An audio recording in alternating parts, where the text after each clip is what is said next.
Yes, done. Sorry. Okay. So do you also see the presentation? We do. Yes. Okay. We do see your, I think that's a PDF file, it seems like. Yes. Yeah, we do see it. Okay.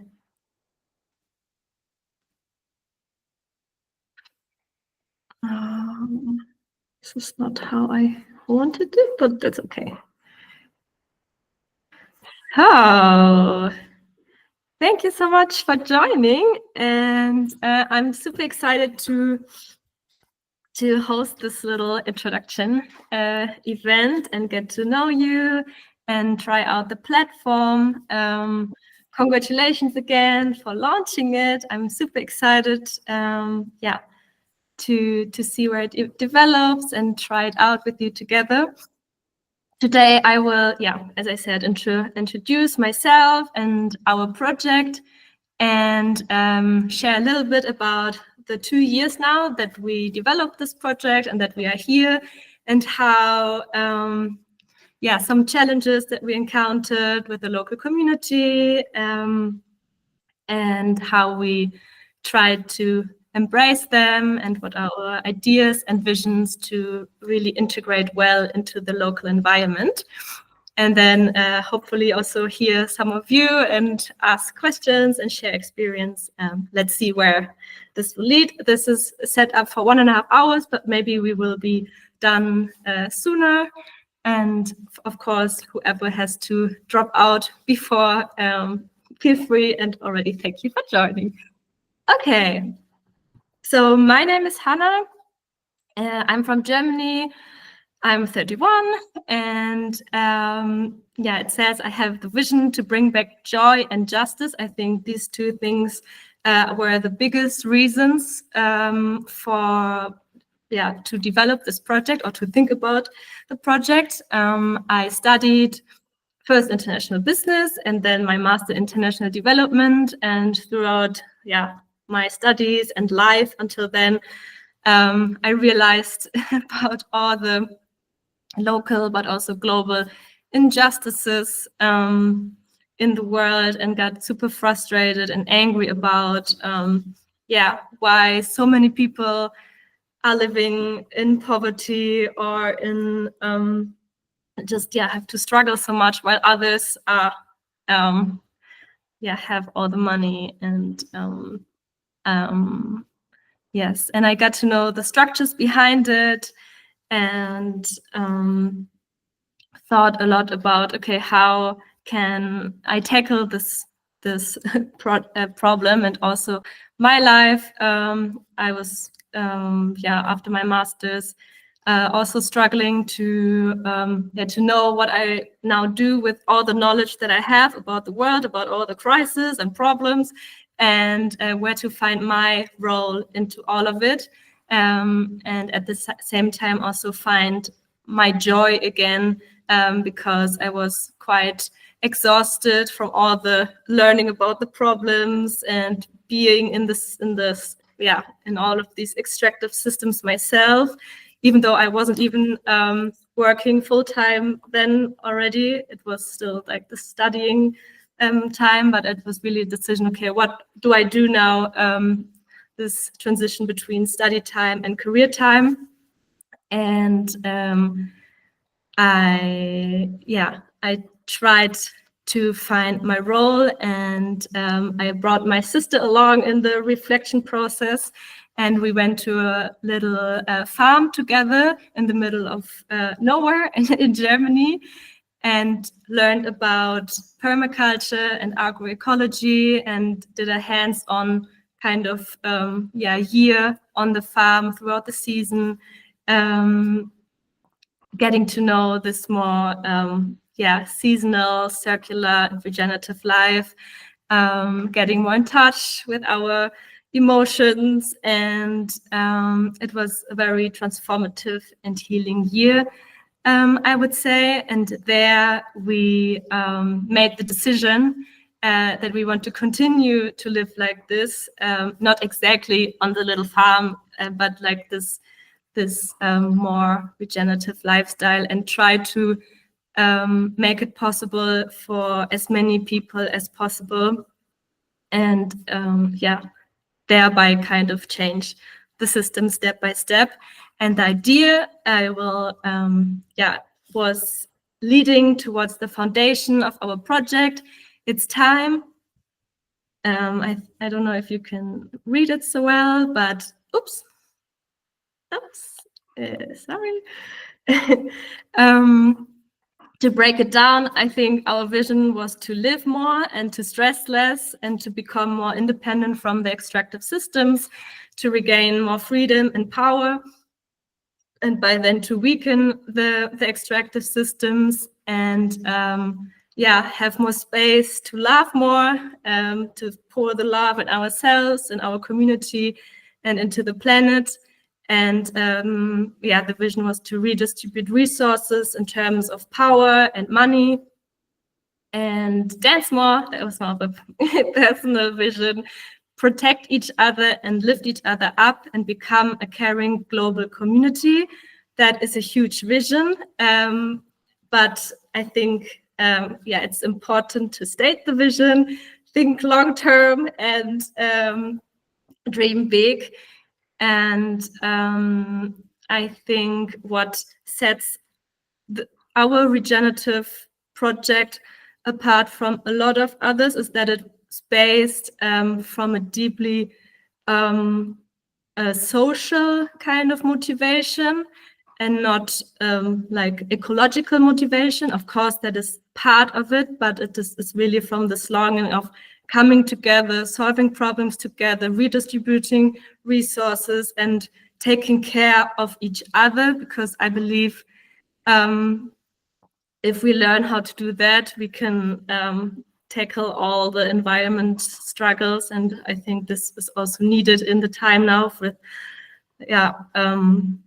more instability because of the ecological crisis, that we have to learn again to protect each other, to come together, and so on. And we try to reach this vision. Wait, I will show you the pictures that I also put there. Some people that we met along the way, and also our team member David from Uganda, and some projects that we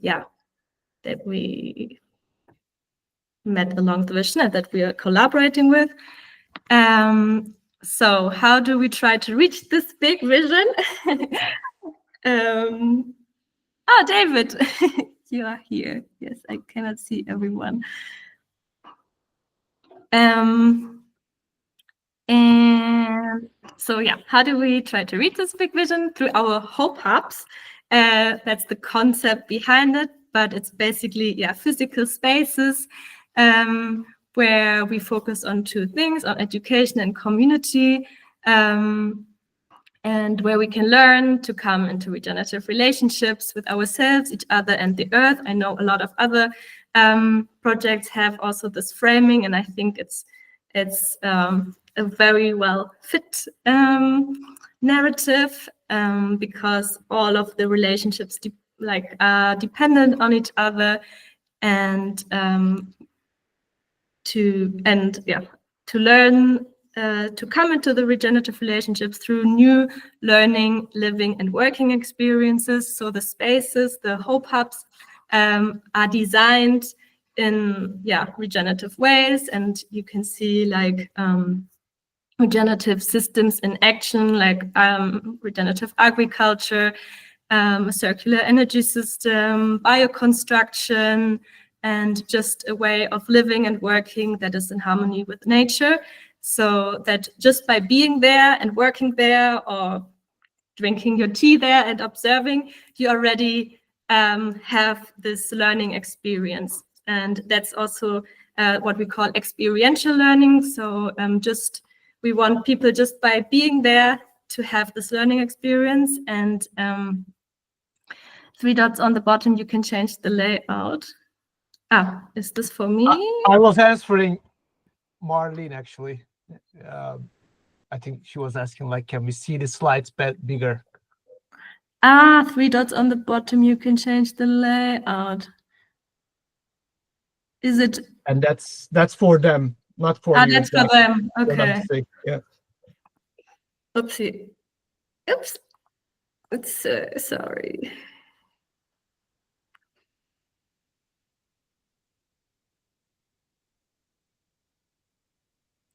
You get a little preview of the other slides.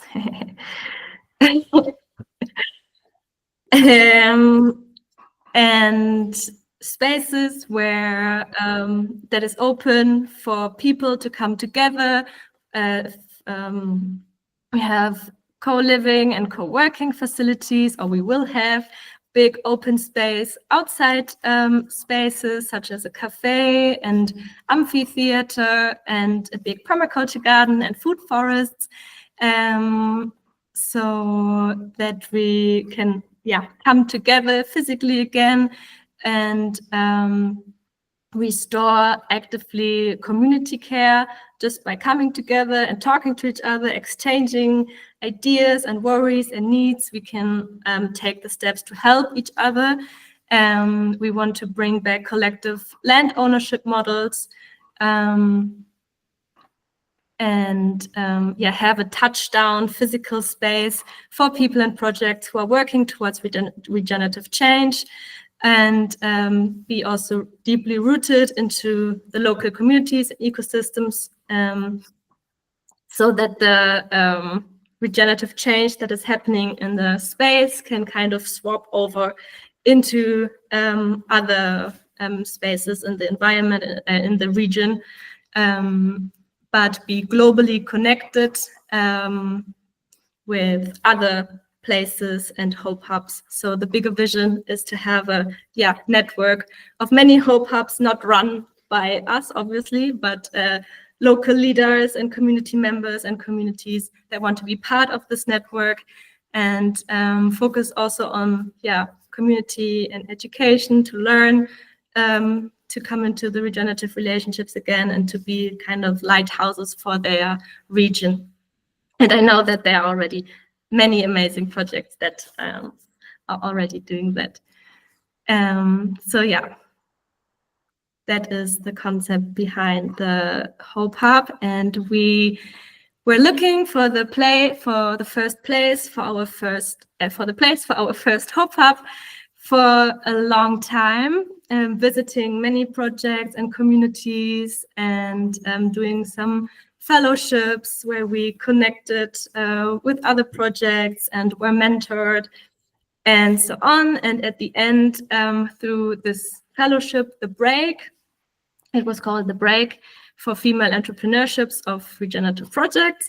And we met Manolo, who is the owner of an abandoned village in Galicia, Spain. He is from there, not directly from this village, but from 30 minutes away from it, from a city. But he's Galician, from the region. And he bought this abandoned village in a process of 5 years, piece by piece, so that he now owns the whole village and 20 hectares around it, which is amazing and incredible how he did it, with a lot of patience and drinking many coffees with the neighbors and the cousins and so on and so on. And when we met him, I have to zoom in on Manolo so that you see how amazing he is.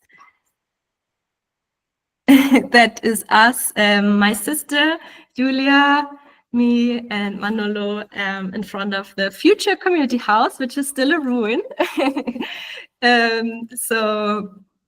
When we met him 2 years ago, or 2.5 years ago now, we directly fell in love, with his vision, with his attitude, with his mindset, with his life story, and with his humor, and with the project. I mean, with the land, it's so beautiful, and close to the ocean, to the coast. It's 20 minutes up in the mountains, nested on the southern hill.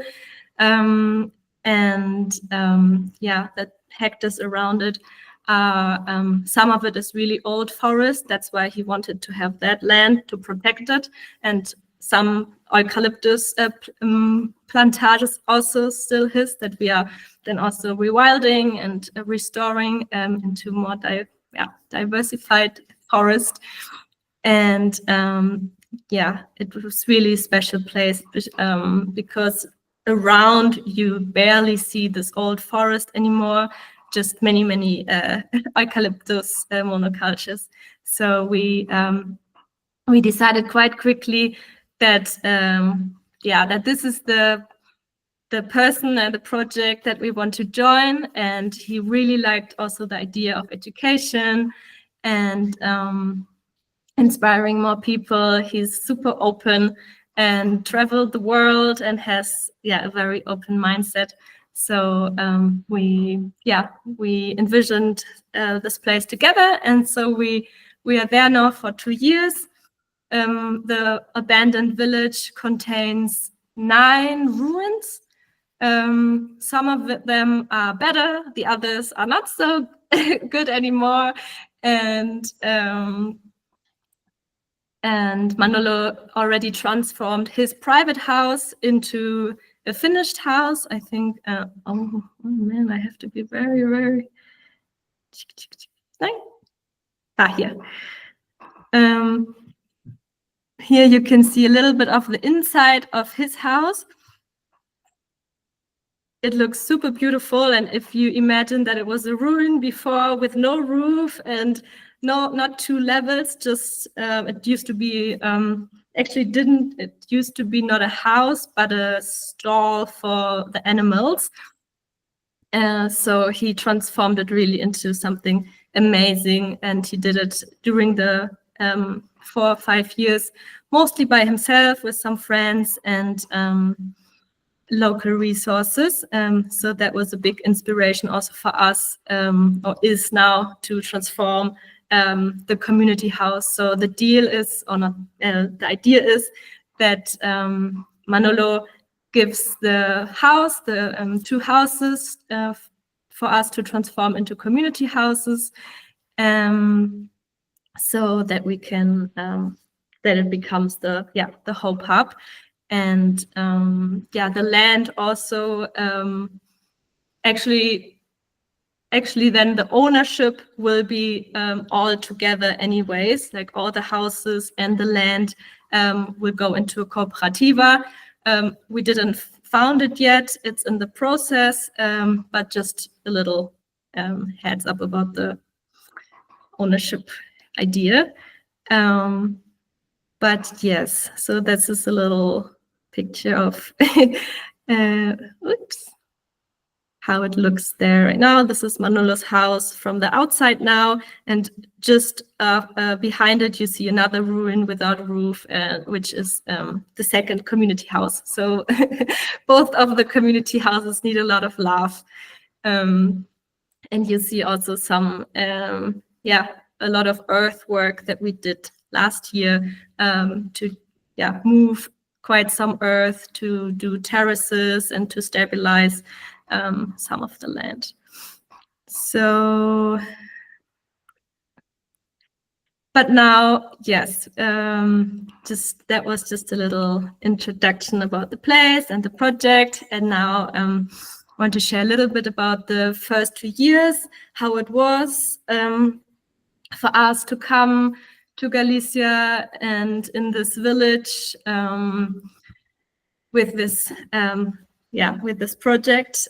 And because I mean, we have this vision of everybody's living peacefully together, helping each other. And then we actually came and we moved into the house with Manolo and his ex-girlfriend back then. I don't want to share a lot of the personal gossip that was going on there, but it is important, I think, a little bit to understand then the situation in the village, because Manolo had a girlfriend who the relationship was already struggling, but then we came in as project partners, and it was a lot of, I think, stress for the relationship. Don't want to go into details, but they split up and we moved into the house because it was a huge house. Manolo was like, yes, until you don't have your own house, we can share it, of course, no problem. But this was actually, I think, causing our problems in the beginning, because of course it's a small village and people are talking and they don't know the details, but they just see that the ex-girlfriend moved out because the two young girls were coming and now they live with Manolo in the house, and it was complete chaos. And my sister and me, we didn't really think about that. It was so strange to share this house. I mean, there were 2 levels and whatever. I mean, in the city or Paris, we always do shared living.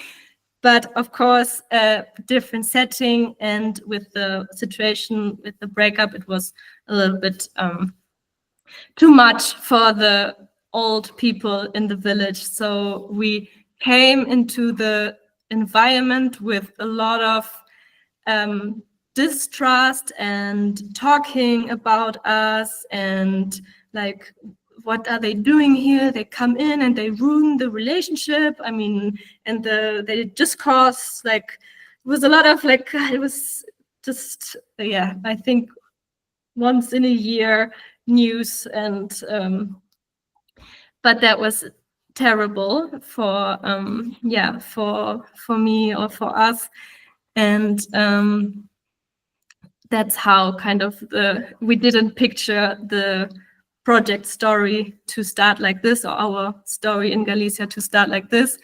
And I felt like that we have to make up, like we were in the minus in the heads of the local people, and just have to kind of work towards the neutral and then towards the plus.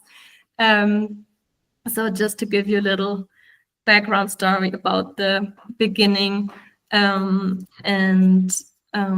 we tried, of course, to keep calm, and first of all to build our relationship with Manolo, even though we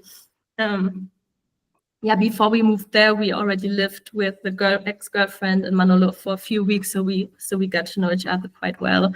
But focused on the project, setting up the first things there, making ourselves a little bit at home in the house, and trying to keep our peace of mind and all the struggles that come with moving countries and speaking another language, and trying to turn off the outside shadow, and slowly but surely went to local events. We always talked to everyone that we saw on the street, that walked by, or if we drove in the car and people passed us, we stopped, put down our windows and explained who we are and why we are here, and what we do to really kind of be present and introduce ourselves, and show the people that we didn't come to harm anyone. In the contrary, our intentions and our vision for this project is bringing people together and bringing also making impact in the region. But of course, if you say that in that situation, why would they believe that also? They don't know us. So we didn't say that. It was just like, we're doing this project with Manolo, helping with the village and caring for the gardens and so on. And we did a presentation in the local culture center, and slowly but surely found some local friends and fans that that really liked us and we liked them. And the first friendships kind of were established, and I think people got more quiet, and they understood that we are really there for the project, and not because we have any triple affairs with Manolo and do crazy things in the house. And then step by step we yeah, we got to know like the networks there, and there's a group. I will zoom into the pictures that you can see it a little bit better. We got to know Manolo's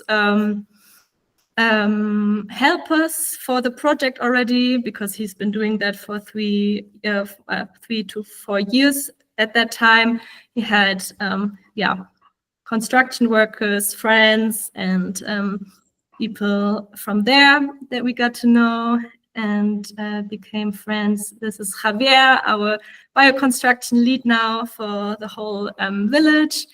Then there was there is a group of people that have similar projects or that are renovating ruins or houses in the area that are helping each other. So one weekend or one day during a weekend, we go to Juan's project and help them. Then we go to the next weekend, we go to other projects and help them. So these were also nice that groups like this already existed, some supportive communities, but these were mostly from people that also moved there. Besides of Manolo, he was the only Galician person with a project like this that was part of the group. But this was developing some like our international community, let's say, with people that moved there and do some projects. And so through these networks, or just going to the market, talking to people, we met also the first family that is joining our project. Oh shit. You can see them here. They have 2 children, which you see one of them is here during the presentation in the cultural center, because they were also part of it. And so they are from the Netherlands, and they want to, they joined the program, the project, want to build their homes in the village. And so the team, let's say, or the future village residents community also started to grow, and more interested people were visiting, and then they told somebody else, and it became more and more. We made sure to visit every local fiesta and event, danced with them, and had a beer with the mayor, and try to show up wherever we can. This is my favorite picture of my sister being in the Christmas choir concert. This is her with glasses, and the older women from the village. We have a choir where we sing traditional Galician songs. And in the Christmas time, it's Christmas songs. And I was not there for the concert, but my sister, but Julia was. And so we also, love to go to like these choir evenings. And then there's also a dancing evening. And these were, this is, I think, what we are most happy about, that we are now more and more integrated into the women community here.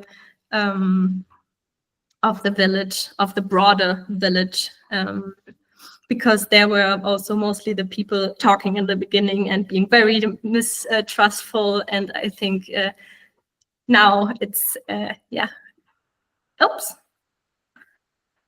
Yes, and then this is another picture of us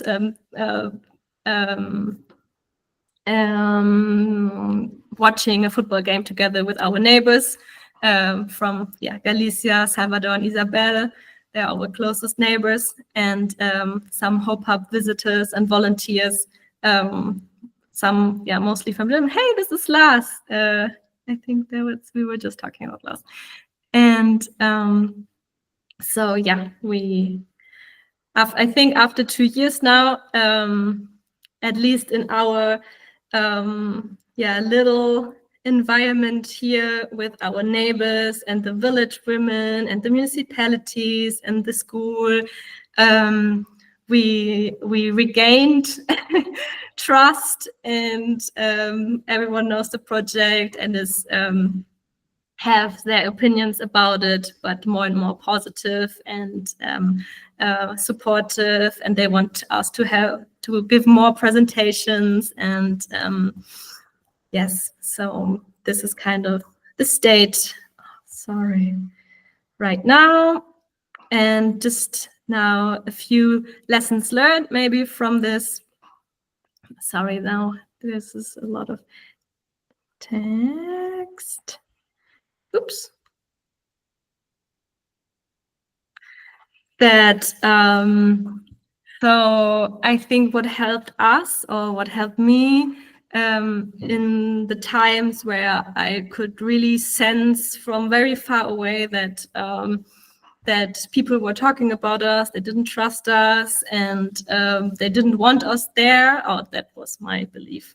That for me important was to know my own commitment to be there, and my motivation also to claim this space that Manolo said yes to, and that I said yes to, and to take this decision that, okay, we did make this decision, it feels so right, and I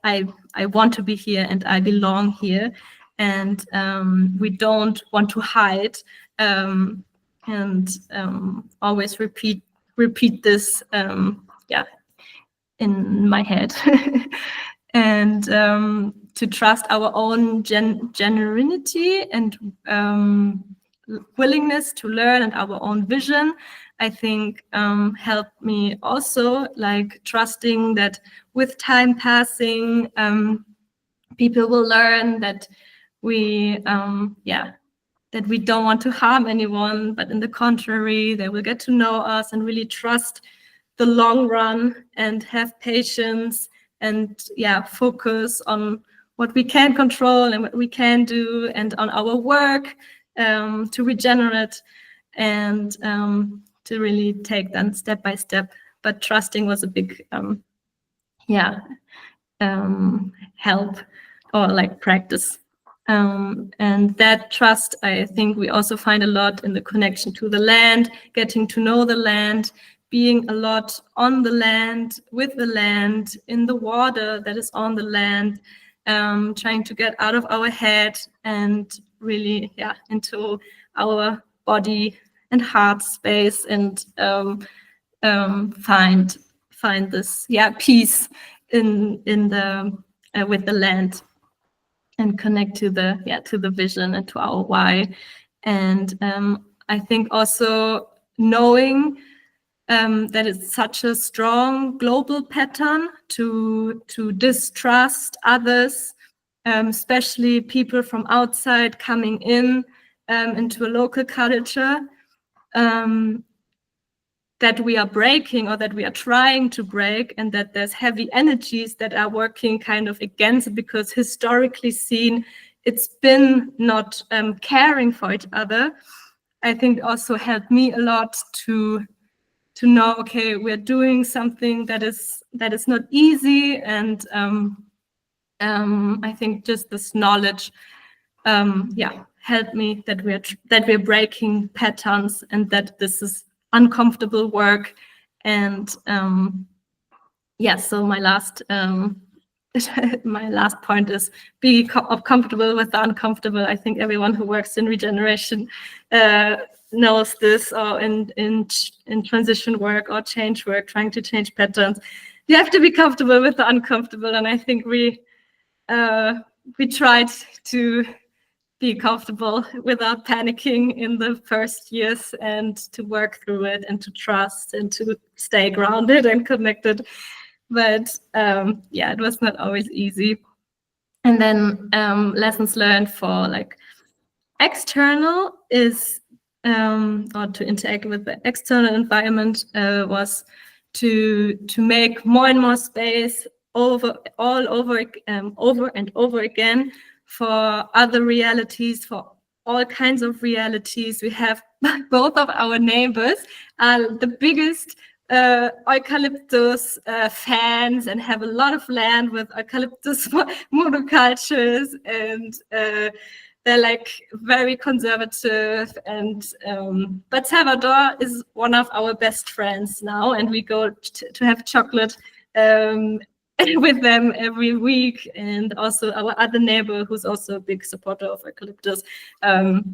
We have a good relationships, and we listen to each other. We try to find just to be acceptive and kind to each other. And I think this way we got them to at least be more and more interested in what we are doing. And the one success is also that we changed land with our one neighbor, Suzu.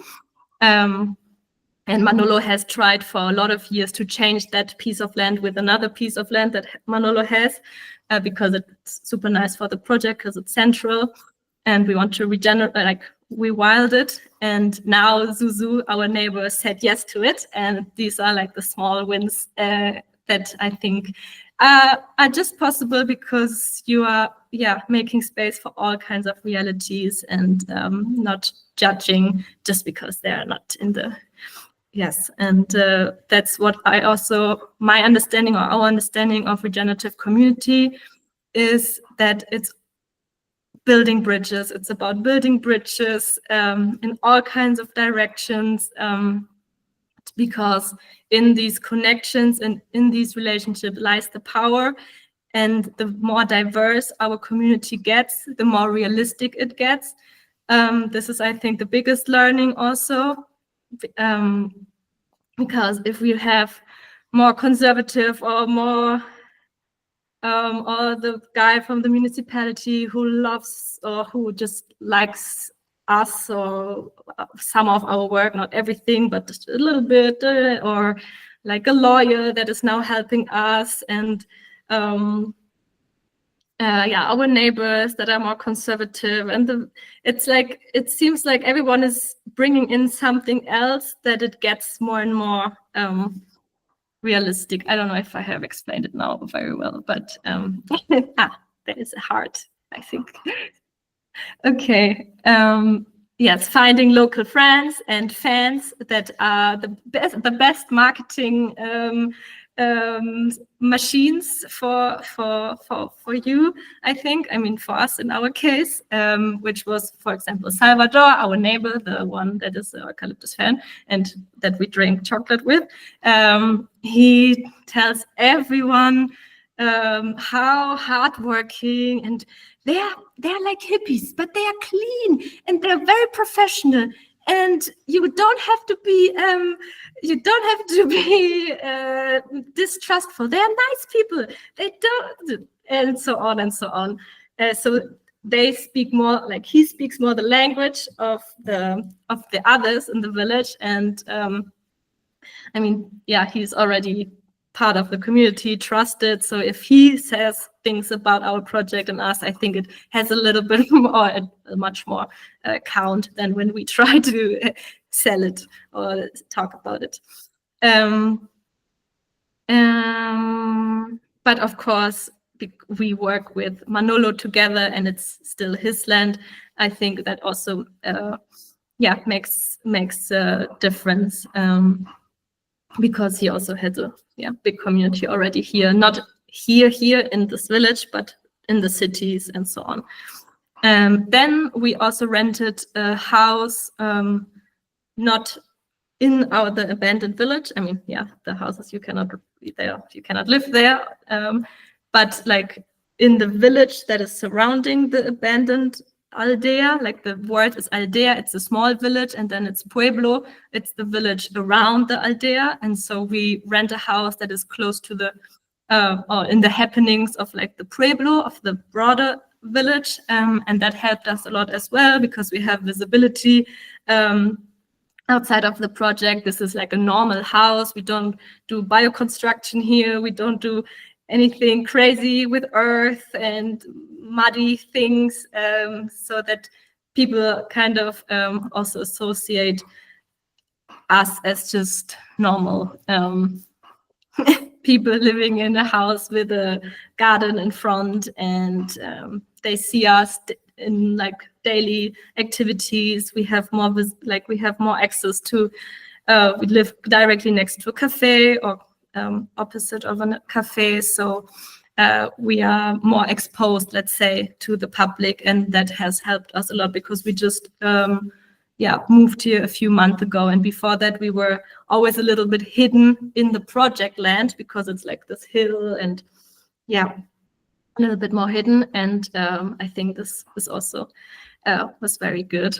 And being brave over and over again. I think everyone who is into regeneration work also knows this. Seek direct dialogues, put the ego aside, and for something greater.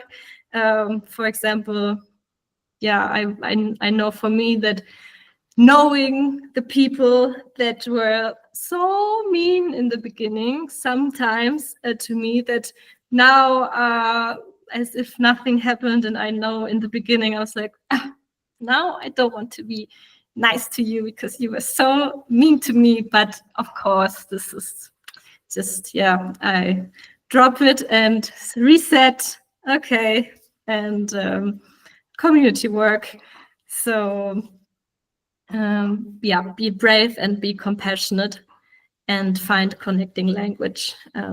I think we don't talk really about regeneration or regenerative principles or something, but caring for the land, protecting some of the traditions that are here and so on, that are more, that they can relate to and that they like. And so these are some of the lessons learned. And what else do I have here?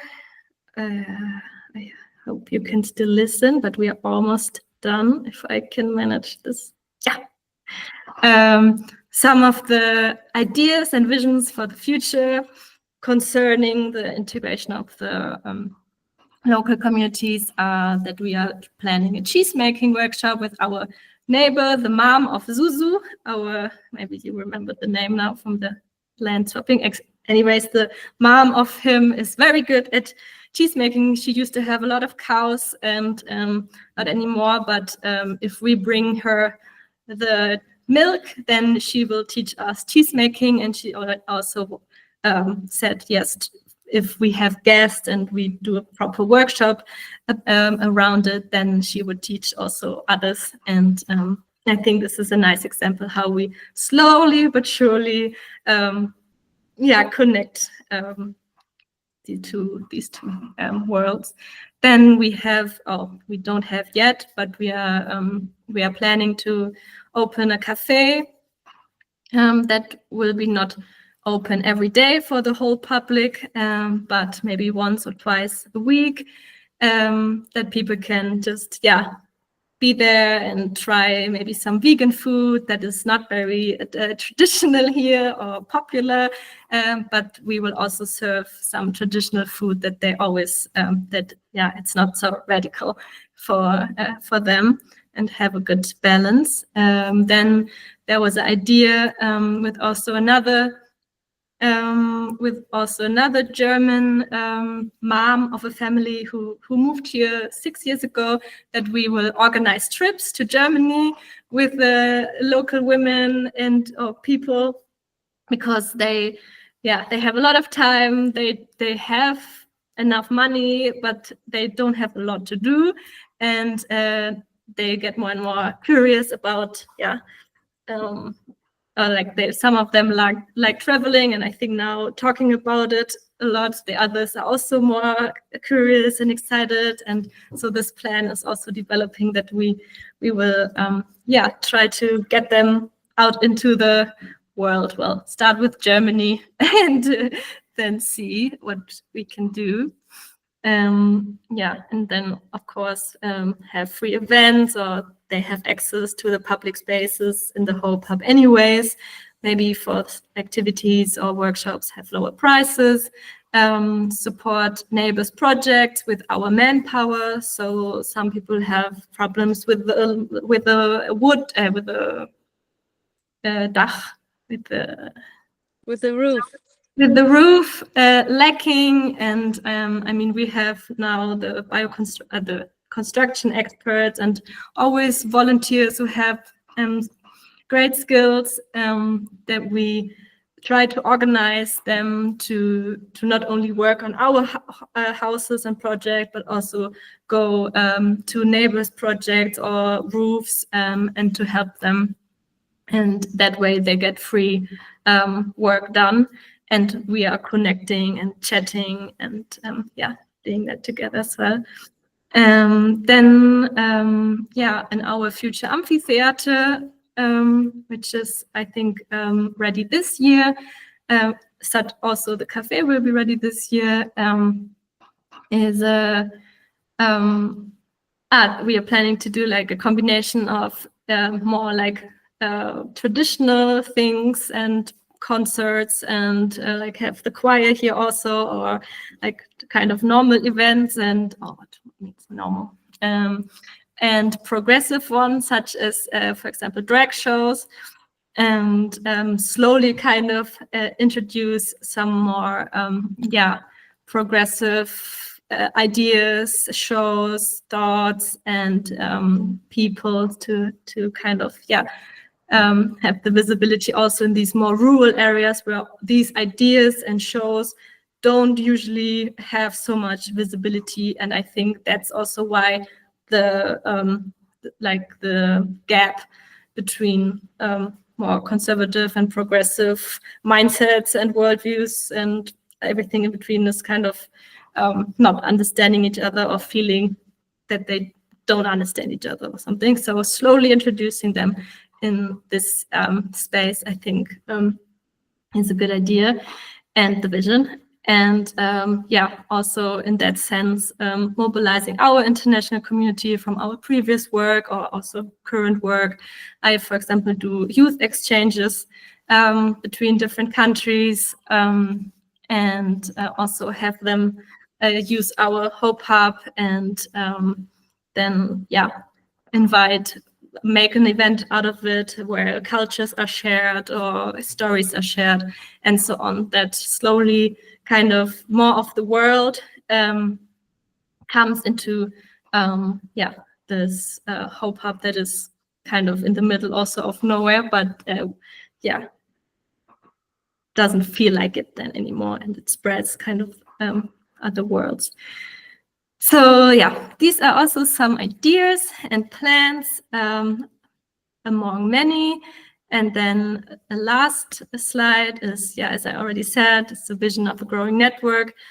The pins are a little bit, they are not in the right place. I think it was, but yeah, throughout the last years, we connected with some other places and initiators with, yeah, with projects and spaces that have a similar vision, and yeah, try to grow it more and more.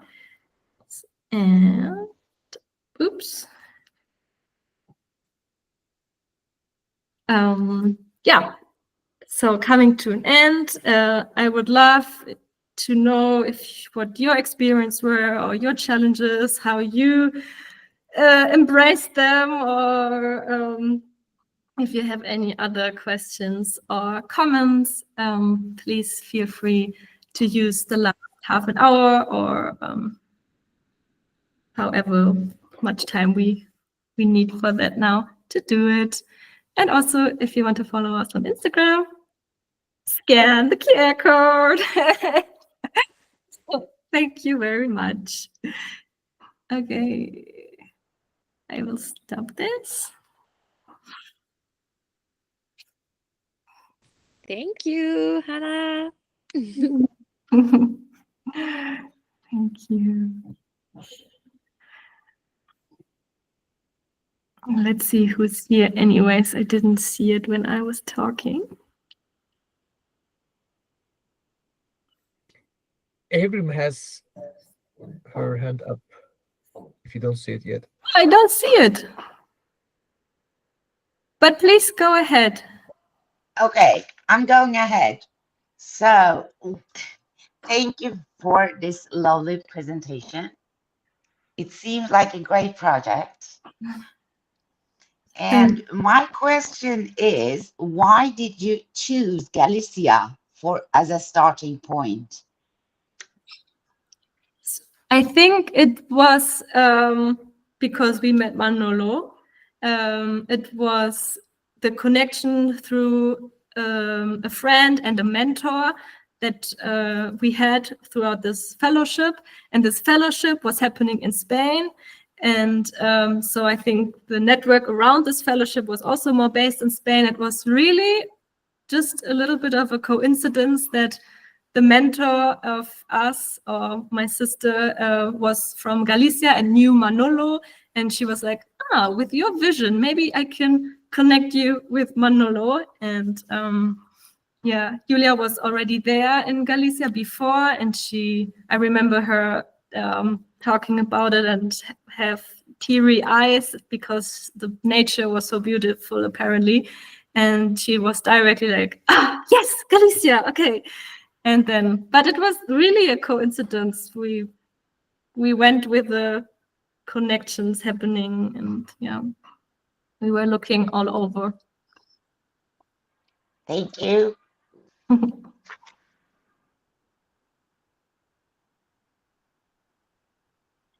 Region Hive, I don't know your name behind this. No, it's definite. First of all, very nice to meet you. Thank you for being here and sharing your story. It is really nice to meet other initiative taking young women in this regeneration field, I guess. So yeah, it was really nice to listen. Specifically, I have a couple of questions, but first of all, I would maybe go with we had this event with Ellen Savory, and very surprising to me, he said that we don't talk much about the problem, because I thought he would say the otherwise. And you also stated that you were very much learning about the problems, and then you went maybe to solving those. So would you say that it was an advantage for you to know that much about the problems? I think without understanding the problem, I wouldn't have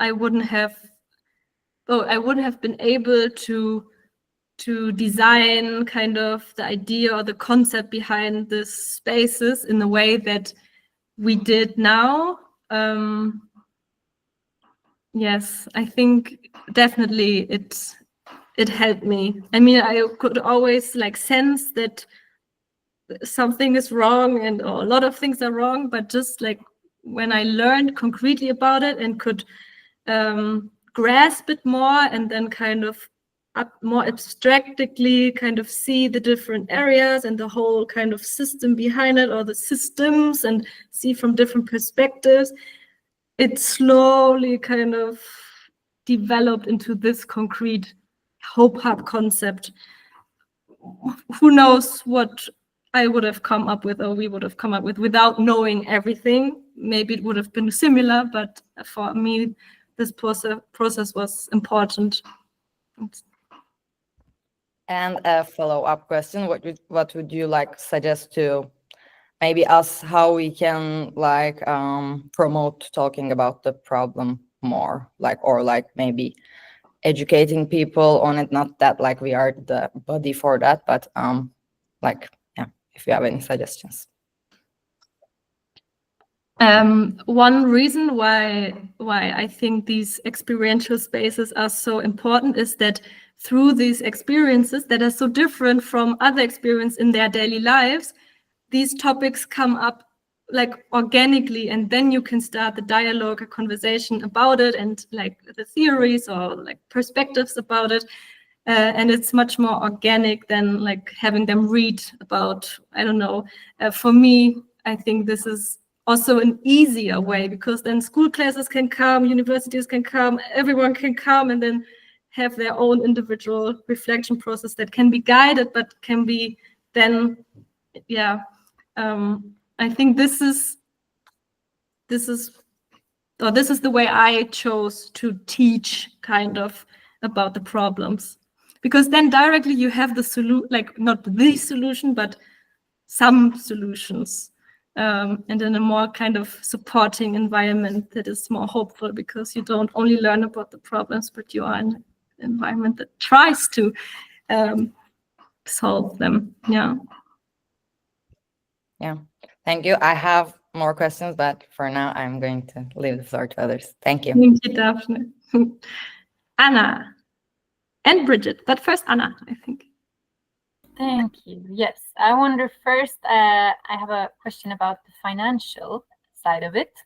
Do you have financial support? Do you generate incomes, like enterprises around this? Or like, do you have to have a side job, or how does it? Through my experience, the financial part can be quite, there's, many things that need money and then like not enough income. So I wonder, what is your take on this? Yes, a huge topic, and I think one of the most important ones also.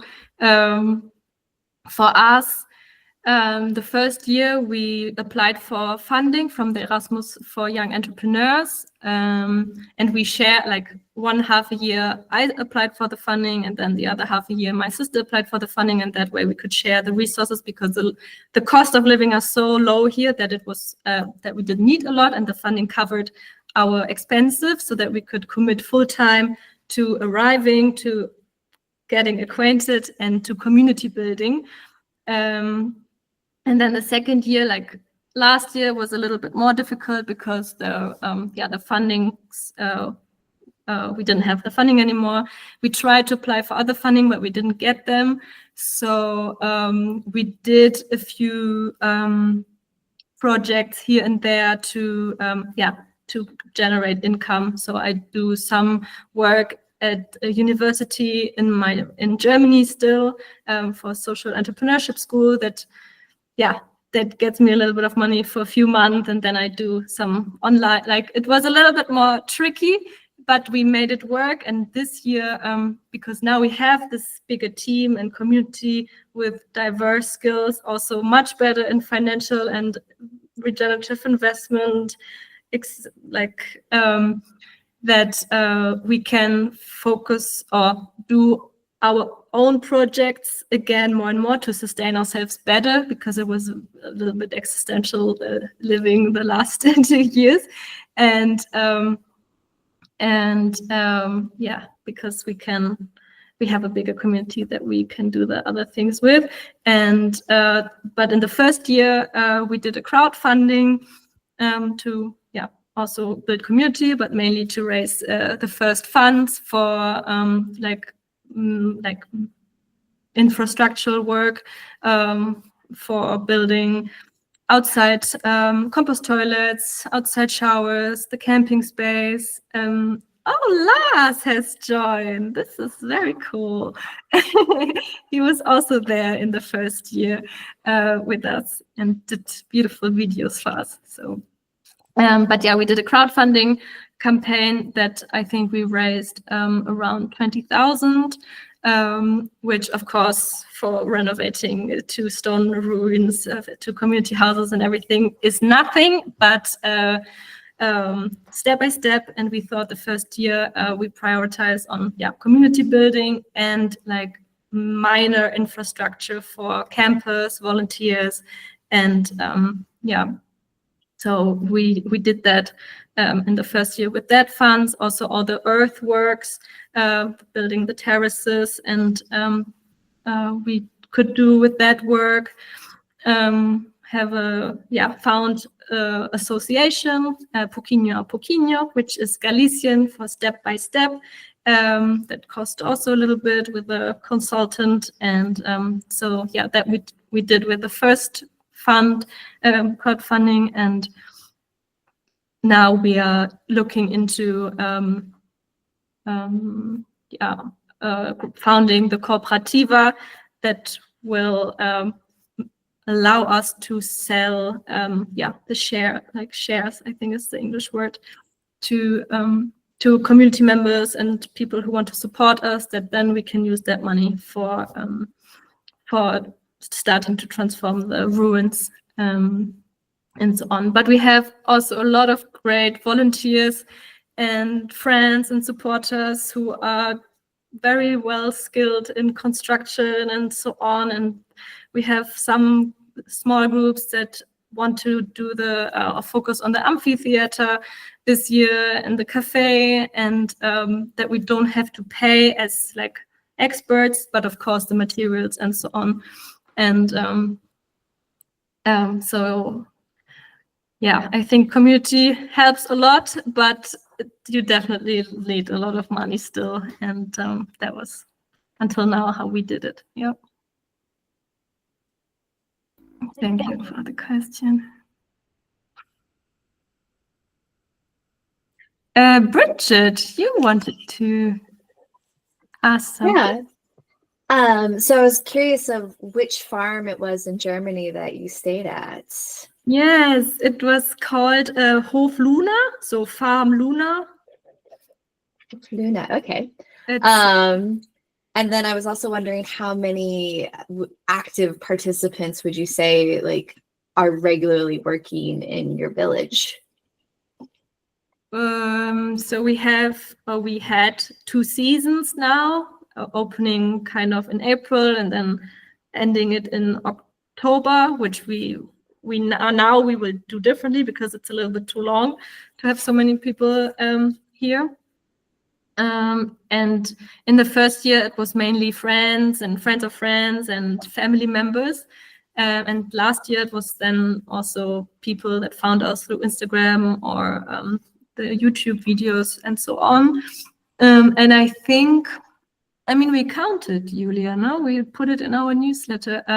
Last year, we had 78, sorry, 78 people throughout the season, not staying, like everyone staying at the same time. I think the largest amount of people at the same time was like 20 people,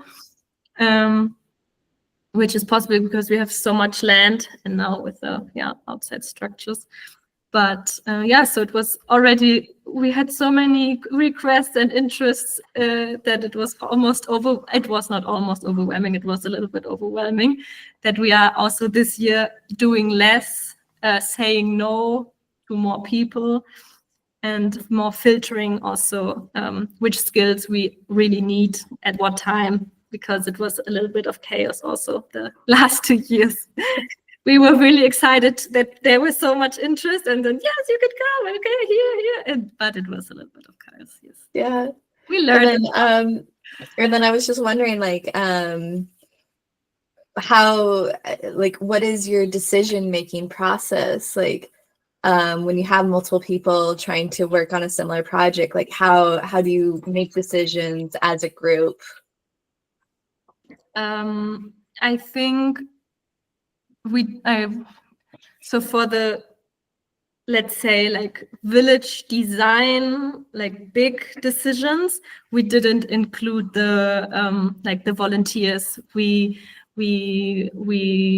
gave them like small projects, or we like every week we said, okay, this and this and this has to be done. It was like smaller projects in the garden or building part of the outdoor shower, and then finding small groups and then one who was responsible for it, and then have them self-organized.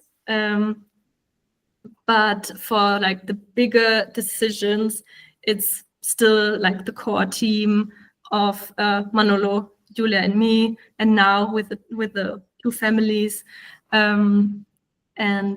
This year we also want to do it differently because we are more people, and we learned a lot, and that we do more of a like circle structure, and each circle has like one responsibility area, and then tells the circle of volunteer management how many volunteers they need, with which skills, from what time to like in which time frame, and then each circle has like a lead, and the leaders will meet every week or twice a week to coordinate.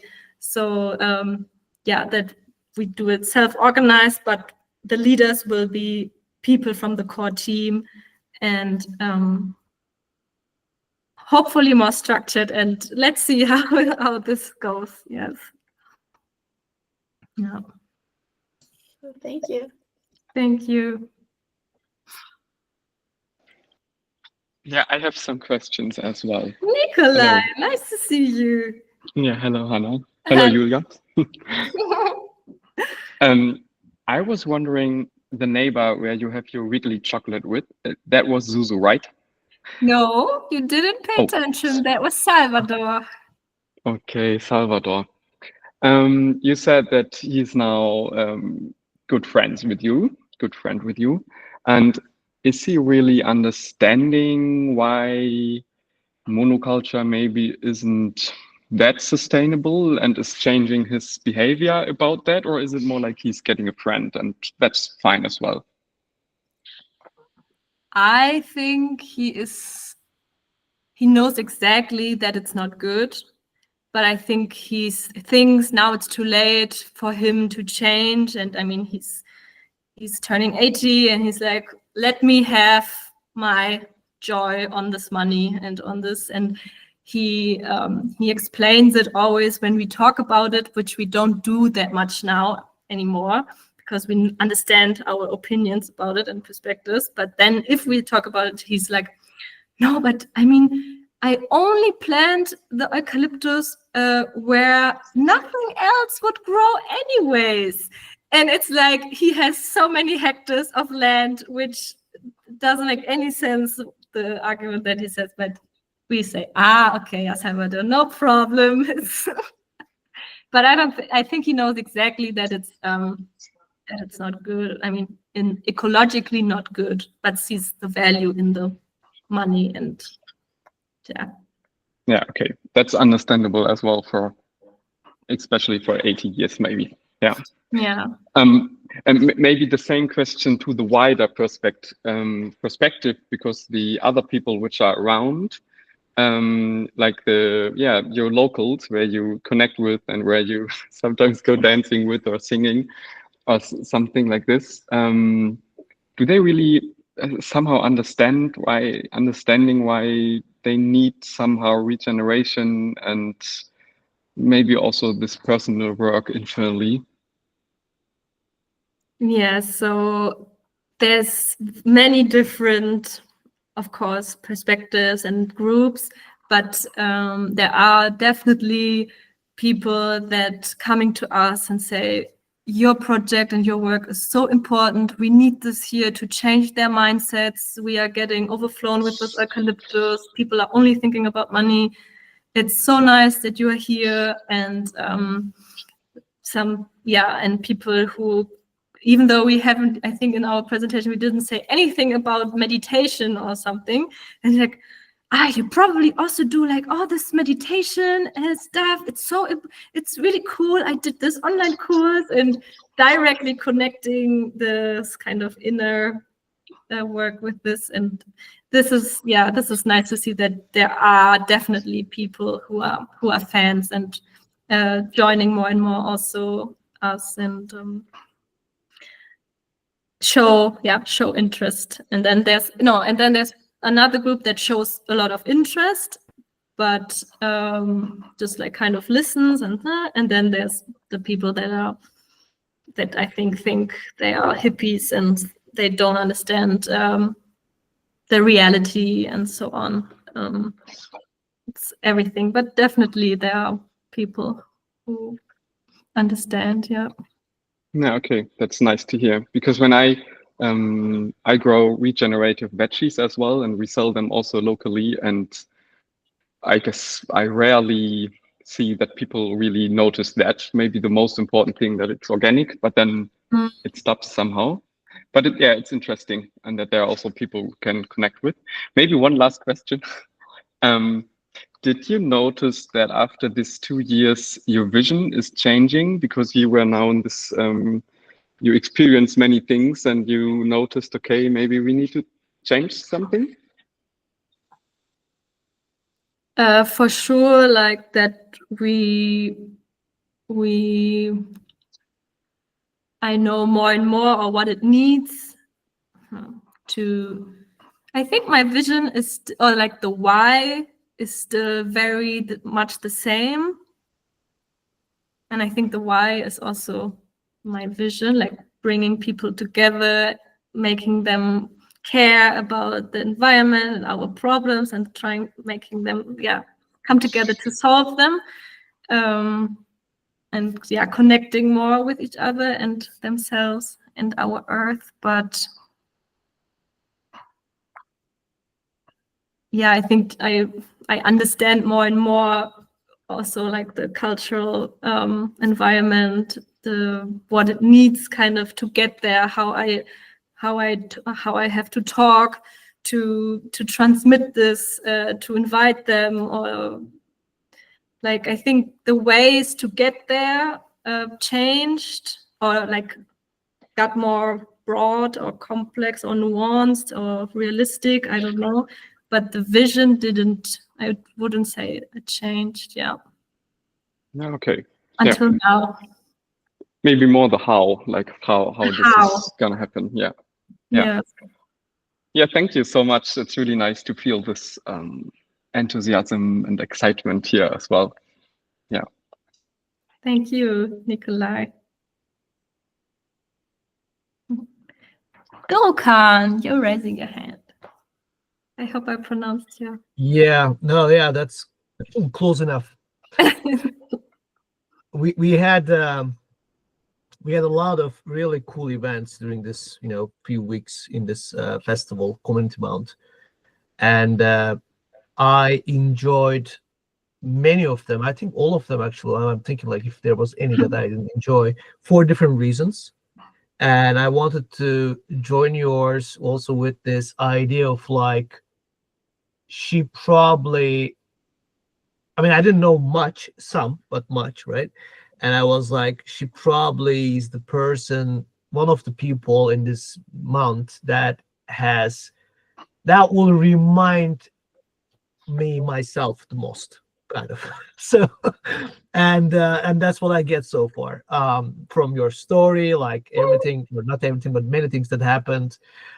Even the reactions that you are getting from some villagers and everything, the background, many things. Funny. And I have a lot of questions. And by the way, also the model, the vision, and also the maybe not specific house, but more like the general pathways have strong, I would say, strong similarities with what we are trying to do in Regenerative. We have this land component with what you call as Hope Hubs. We call them, as of today, the latest version, as Civ, like civilization, like a new civilization. And then we came up with a clumsy explanation of community incubator village, because that's what we want to create, like a village where people live, but it's also community managed, but also it's an incubator for outside people, whatever. So there's a lot of similarities, and I had a lot of questions, but without making it short, I will ask only one of them, because I think that's the one that is closest to my heart right now, is that, and there will be some assumption here, so please correct me if I'm wrong at anything.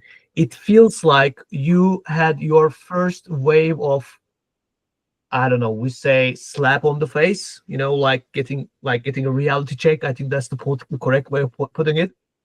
By life. I mean, not by anyone, but by life itself, in a very nice way. And so, as of today, what will be your prophecy, if you dare so, about what will be your second, let's say, reality check, more correct? In what layer it will happen? Like if you make a guess, where, because those reality checks are also places where we grow the most, especially in such a ambitious, I'm saying it in a good way, journey. So where do you sense, if you try your next reality check wave and challenge and struggle, thus learning and transformation will happen? That's my question, yes. Great question. I hope in the near future the slap will not come, but a little bit more time ahead. Some recovery time, right? Yeah. I think, I hope not, but I it might be in my very hopeful perspective on community and my openness towards people, that I hope not, but that like trusting so much other people, of being so open and always willing to integrate everyone, is that I will have some learnings there, maybe with that it's not possible, or being disappointed from people that are not as caring or that don't want to, I don't know, like I think this is my biggest fear, and because I don't want to give up this trusting before I have this slap. So I don't hope that this slap will come, but maybe this will be my next slap. I feel even closer now, so thanks for that answer. Thank you for the answer, the question.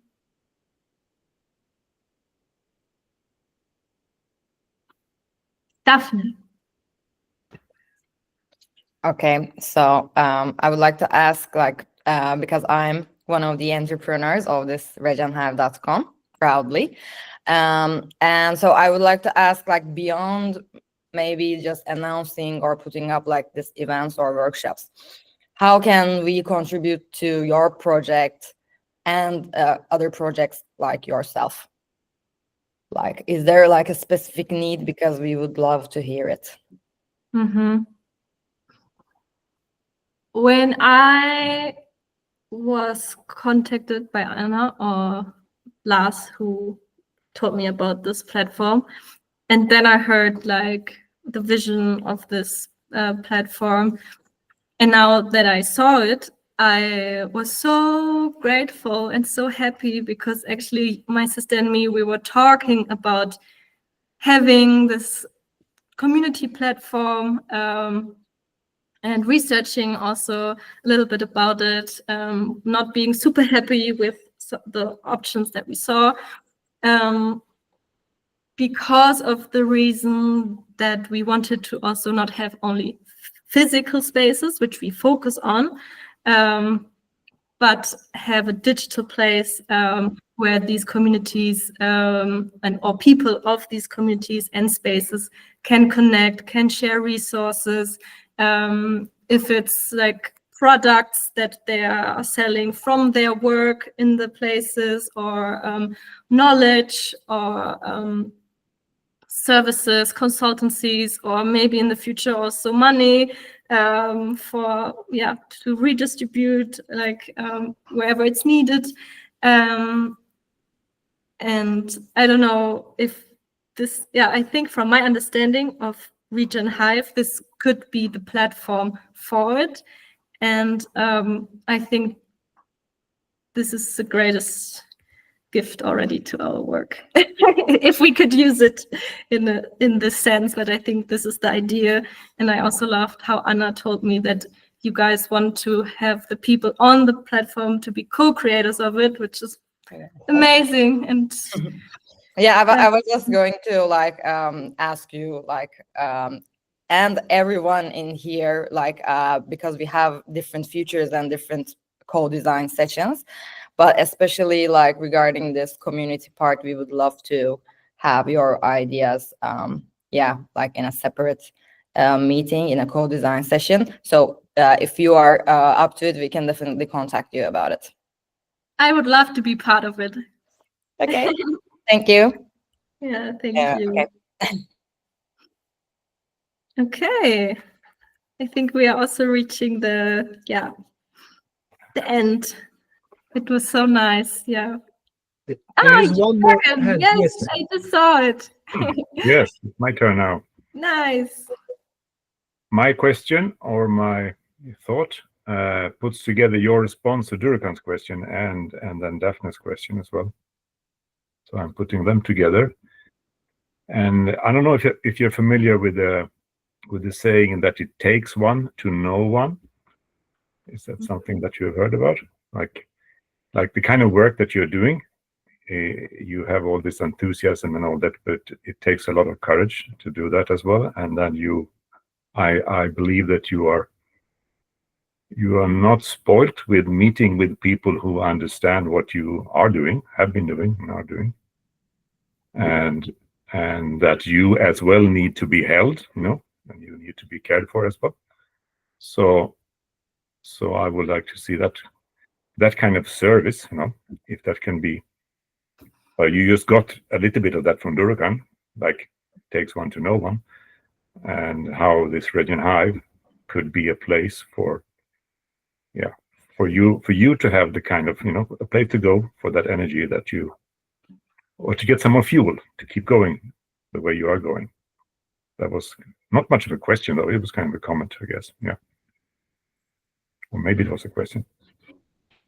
Thanks. Thanks anyway for your presentation. Thank you so much. And just by listening to you and feeling myself into this, being held through this platform, or the people there, got myself a little bit teary, because I could feel like, yes, this feels very important or very needed, and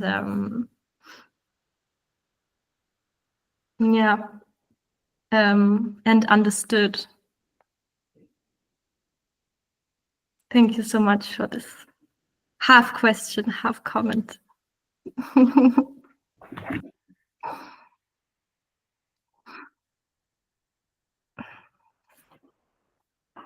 Okay, I think this was even a better ending now. Thank you for that. Okay, I think we can then stop the recording and go into our offline worlds again.